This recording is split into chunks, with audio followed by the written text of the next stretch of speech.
last week on The Season. You ready? Hey! Oh! Oh! No, he didn't. No, he didn't, bro. Hold on.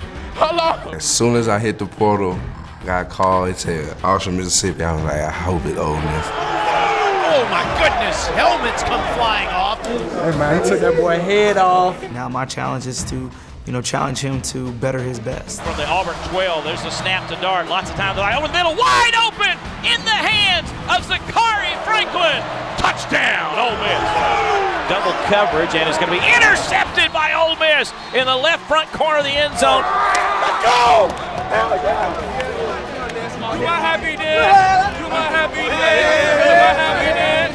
There's the snap, the handoff to Judkins. He steams into the end zone. Touchdown, Ole Miss. So Ole Miss will put this game on ice.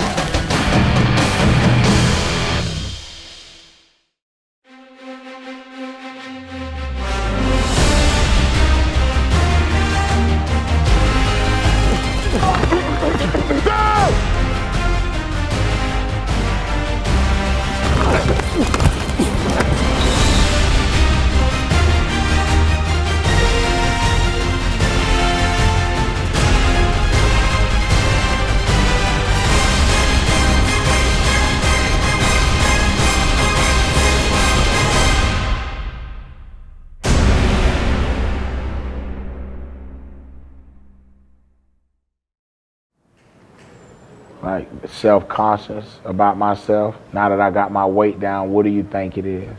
Balded. Dog, that's crazy. Anything you ball turn around. You can see it in the sun. I mean, I'm not the most handsome person in the world, but I definitely ain't doing that. Like, my wife loved me to death, and she not with me for my looks clearly.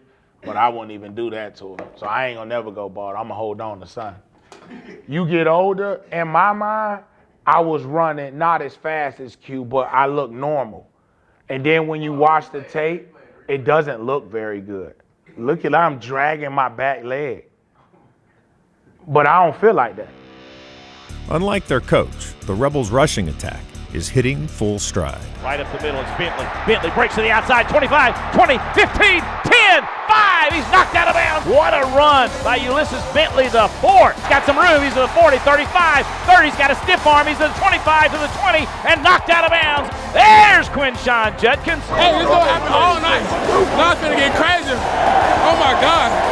They must have forgot. Piling up 736 yards on the ground during their 3-game win streak and improving each day. Attitude, effort, focus, and passion. We got 72 hours to go put it on tape. So I love y'all for having that focus that y'all had. Your energy and the way you practice and your attention to detail was awesome. And so we've had good, let's just even call it elite combined days that's gonna get us ready for Saturday. Be patient in the run game, but I expect explosive runs because that's the way you've practiced. And that's what you get on Saturdays with however many 64,000 people, hot dogs and hamburgers. You get the same thing that you did Monday through Friday. For real, it's not even about the touchdown, like that's expected. That's the type of player you are. It's more about the emphasis. We come in here, we emphasizing. There's nothing more that coaches love than players that take coaching. It's the ultimate gratification. It excites everybody when we take coaching because as an offense, we've been emphasizing it all week. And you inspire your other teammates. I bet this is the game we see more people use their weapon, more people look like they trying to score every time they touch it, which is good. We back at it. A prime candidate to score at any time, the friendliest guy on the team, Ulysses Bentley. Okay, 7. Okay, 5. Okay, 9. Okay then. Use your weapon, practice hard because that's who you are, but practice with detail because that's what makes plays work. Everybody good? Yes, sir. All right, let's do it. Family on 3. 1, 2, 3. Family, let's work.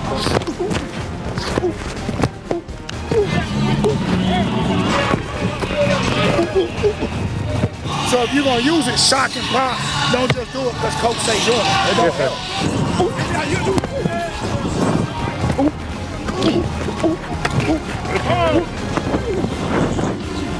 With his weapon in hand, the speedster scouts out the perfect costume for All Hallows Eve. What are you gonna be for Halloween? Shoot, I don't know. You find out what your Halloween costume gonna be? Don't wanna be Freddy Krueger, don't wanna be Jason, everybody's Jason. You found out what your Halloween costume gonna be? I'll be a race car driver for Halloween. Okay then. What they say? Euro. Yeah, I'm gonna dress up as some of these football players. That's Halloween players. They Halloween players? Fake players? They just put on a jersey. That's just the one that sits at the house. Turns all the lights off. Yeah. No, I'm Somebody pretty comes good. up trick-or-treating. No, I'm good because I live Don't answer because we the got, and it's a lot of kids in our neighborhood, so Yeah. I'm good. I mean, I'll be at work, but I like handing out candy and stuff. Yeah. My wife, everybody dressed up as I used to. You know why? Now You know why? Before Halloween and things like that, what were they about? Someone else. They were really about you. Oh, Like, yeah, oh, yeah. I don't have to work. I get off early. Yeah, yeah, I yeah, deserve yeah. to have all these. Yeah. Walking kids out. Yeah. I've been working all week. You here with Dude Bentley. That's the end of practice. Thank y'all for watching. I'm outie. Mr. Scott, Rebel Nation, what's good? Matt Jones here, and welcome to my home. And today, we're gonna cook a little dish, and we're gonna see what it's talking about. I'm gonna be making some salmon, and we got some llama beans and black-eyed peas over there on the stove.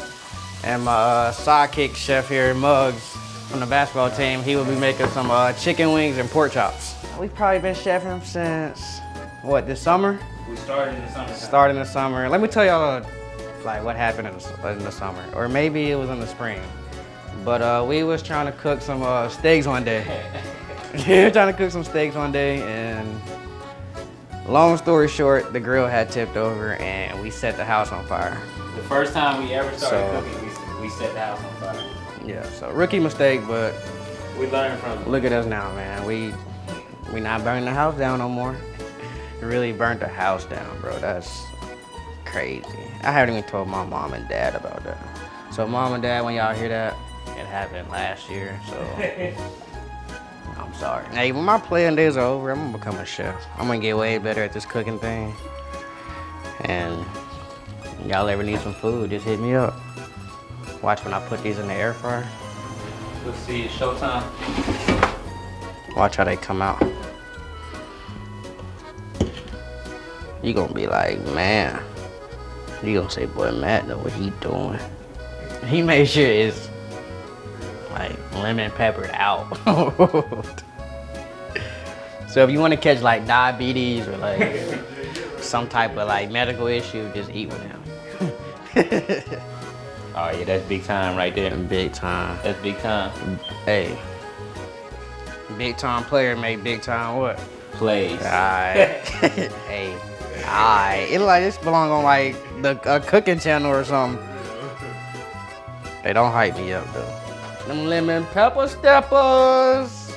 No doubt. So that's what I we think call it turned out good. the infamous Muggs lemon pepper steppers. Pork Baked chops. Pork chops. You know what I'm saying? Time to dig in now. What'd you say? You don't do the fried food, huh? Nah, nope. Stay away from fried food. All right, thank you guys. Thank you guys for coming to watch us cook, and we'll see y'all guys in the vault.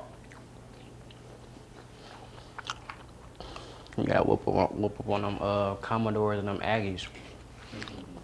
You don't come in Rebel Nation house and try to beat us. You feel me?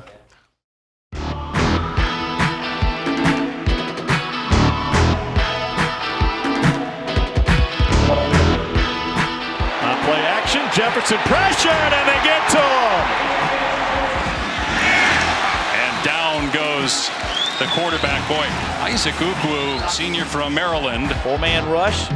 King trying to run. He's grabbed from behind. He's slung down at the 28-yard line. It'll be Ukwu who got back there and knocked him down. He's a dynamic pass rusher. I think he's a speed to power guy. I think he's very mature and played a lot of football. So provides an instant experience. I just want to be consistent with how I'm able to play, and I feel like playing in the SEC, playing against all these big teams like Alabama, Georgia, LSU, I feel like it'll only elevate my play and allow me to showcase my abilities against like higher level competition. Consistency wasn't always something afforded to Isaac Ukwu's playing career. Injuries are the reason why he's in his 7th season as a college athlete. So I redshirted my first year at JMU. My sophomore year, I played more of a backup role. I was a backup defensive end, and then going into my junior year, when it was my time to actually step up and actually play meaningful minutes, I ended up tearing my ACL in fall camp in August. Pretty like 3/4 of the way through my rehab in March is when COVID hit, and I ended up having to do the final parts of my rehab in quarantine at home, like sending videos to my trainer and things like that. The fall season had moved to the spring, so we ended up doing fall camp in October. And unfortunately, during that camp, I tore my other ACL and ended up having to miss the spring season. I tried to not let that affect me too much in terms of my mental state. It was definitely tough, especially with COVID and with that combined. It was a tough time, but I really leaned on my teammates and my family and those people around me, my friends, and it really helped me get through that. You never know when it's your last year, your last breath, your last place, so he really just take it day by day and just enjoy it because he know one day he might not play it anymore. It's a privilege, and you know, it's not necessarily guaranteed, and so I think that allows individuals to really enjoy the process more and everything that goes into it. At that point, it was just a lot of the process. Like, I had to fall in love with the process because I wasn't really getting to the end goal yet. My success on the field is what really drove my continued confidence in my abilities. You know, I had to learn to trust my knees, and again, that weight was lifted off me in terms of being able to take off the braces and not worry about my knees and stuff like that, and really play at full speed. That mental fortitude he's acquired has made an impression on his teammates. The one thing he does is prepare differently than others. Like, he does like silent time on his own when he needs to, just to like decompress and just think about the stuff he did that day. And I feel like doing that separates him from everyone else. When the cards do stack against him, it's not bothering him because he knows he has a system, he has a way to allow it to move on and start fresh. I wouldn't have it any other way, honestly, because I feel like if I would have came back and I would have been trashed, then I probably would have hanged it up. But the fact that I was able to still compete at a high level, that's what really kept pushing me. And I'm just so happy to be here, so happy to play this season. I think it's really gonna be fun. Like, I'm excited to go win, go shock the world in terms of what we can be able to do on a national level.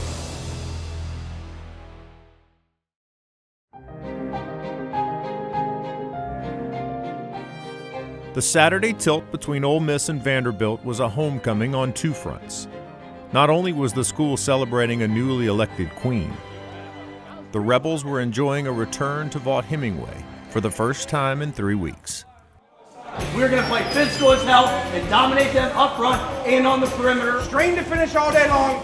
Take care of this ball. Let's get a bunch of turnovers today. Let's have a blast doing it. Are you willing to pay the cost of greatness or pay the cost of being average? You got to make that choice today. Make that choice with your actions. Let your actions speak so loudly no one hear what you say. Play fast, play fearless, and play physical. And most importantly, play for each other, man. 14 straight wins as a top 15 team head-to-head with Vanderbilt averaging double figures. Seals chasing against bear hug from behind and taken down by Jared Ivey. Scans the defense. Ole Miss has them stacked in tight. No blitz, 4-man rush, back to throw. It's going to be tipped up in the air and picked off. The Rebels get the interception. And headed the other way is Washington, and he'll go out of bounds inside the 10. You got your one, baby. There you go, Trey. Let's go. Trying to find Shepard, and Zamari Walton with another pass broken up tonight. Seals back to throw, flushes, runs to his left, in trouble. He's sacked back at the 23-yard line. Grabbed from behind by Cedric Johnson. I don't know if this was a fake from the start or just the pressure caused him to tuck it. 4th down and 3 for Vanderbilt from midfield. They're going for it. The new quarterback, the 6'7" lefty, Walter Taylor. Incomplete. Threw it out of bounds. The Commodores couldn't get an oar in the water against a ferocious Landshark defense, gaining only 82 yards in the first half and running just 1 play from the Rebels' side of the field. Taylor's going to keep it and run to his left, and he gets nothing. Kendrick Prince had 6 just waiting for him. Could have squeezed it. As fast as the Rebel defenders started, one could argue the offense started faster. Hand off to Judkins, picks his way in the middle. He's got an opening to the 10, looking for a block to the 5. He's in the end zone, and the Rebels strike first. Touchdown, Ole Miss. Just didn't waste much time. 75-yard touchdown drive in just a minute 39. Judkins up the middle, he's got a big hole, 35, 40, 45, 50. And finally dragged down inside the 30. That's a 41-yard run for Judkins. Dart comes near side. That's Trey Harris, shook one, takes it inside the 5. It's going to be a handoff to Bentley. Bentley looking for a block, turns right, gets the 35, lowers his head, runs through guys to the 44-yard line. Quick pass far side, grabbed there by Harris. Harris straight ahead, will get the first down. Whether it was Davis for 3, Davis, who's already made from 27, and that one will stay right down the fairway. or Dart for 6.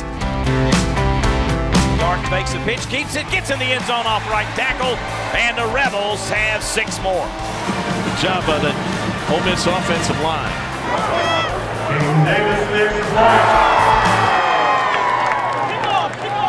It can be difficult to keep up with all the playmakers on the Ole Miss offense. But Dayton Wade could not be missed tonight. Lobs it on the run, and it's caught for a first down by Dayton Wade. Going deep. Beautiful pass, and it is on the money. What a grab by Dayton Wade. Flex after that one, 47-yard gain. Motion now turns and comes back to the near side. Dart wants to throw in the end zone. He's got his man wide open. Back right corner. Hauled in by Dayton Wade. Touchdown for Dayton, his 3rd of the year. And the Rebels extend the lead to 26-0.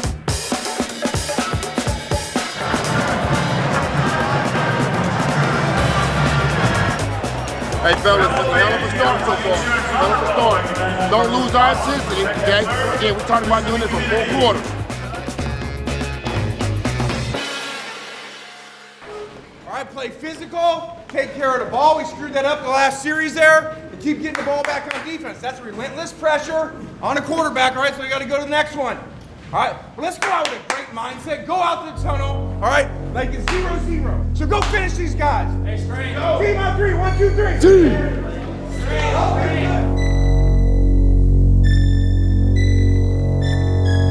There's the snap. They bring an extra man on a blitz, and Dart's in trouble. Didn't see it. Tackle back at the 44-yard line. It's Kane Patterson.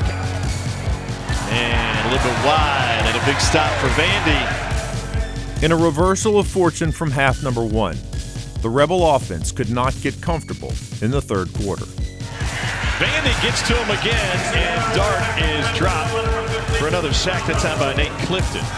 Handoff, Judkins, nothing on the left side. And the extra opportunities for Vandy finally paid off. Lob down the sideline. Whoa, what a catch! How did that get through to Junior Sherrill? And we'll need a second. Taylor punches it in.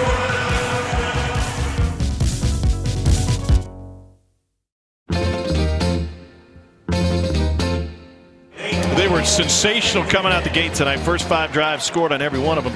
Last 4 drives, though, 23 plays, no points and a pick. There's the snap. Hand off to Bentley again. Dancing behind the line. Now he kicks it outside to the far side. He's got a little room to get a block. He gets to the 25, the 20, and out of bounds on the sidelines. Boy, he turned nothing into something there, John Darnell. Judkins breaks a tackle, ducks a defender, runs into the end zone. Touchdown, Ole Miss. Great, another great run by Judkins. Was hit in the backfield, simply spun out of that, went kind of underneath it.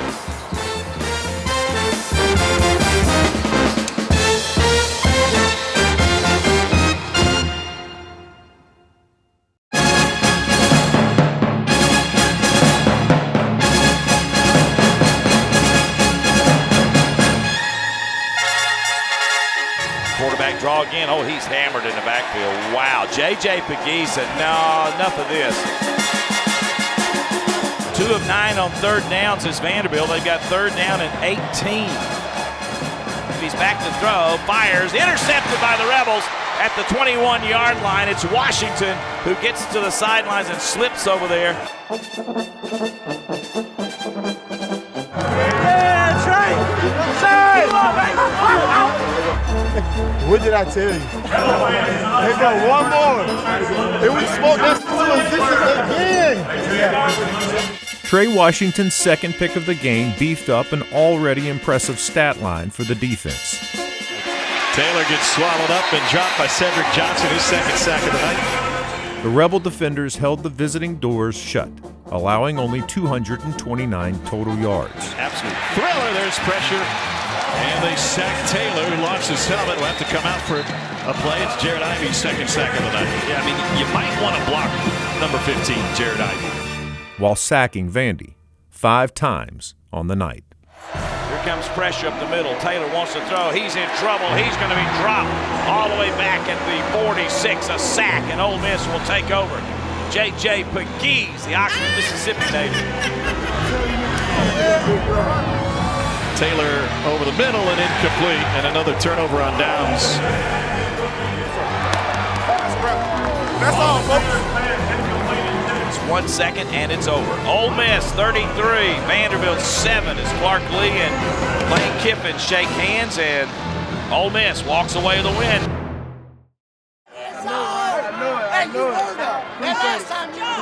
Man, great day to have on the big 3-8. Happy to be, man. Happy to be here, man. Woo! Dubs, baby. We 7-1. We see y'all next week in the vault. Big game. We need y'all to sell the vault out. It's a big game. I mean, a win's a win. It's hard to come by in the SEC, so you got to appreciate them. Didn't really play to our standard, but we'll get back to it. Got to keep stacking these wins. All right, guys. Hey, I commend you on an SEC win. All right, 20-some point win. Okay, really an outstanding defensive performance. All right, came to play today. You answered on the second half too. All right, you didn't come out flat. Hey, it's a good win. Not as great as we would want to play. Okay, but some good guys going in there, getting to play at the end of the game, making plays. All right, it's awesome to see. We feeling good, 7-1. Hey, yeah, we get to go 8-1. Good win, good team win, and our season start now. Y'all know who we got ahead, and it's time to do work. See y'all next week.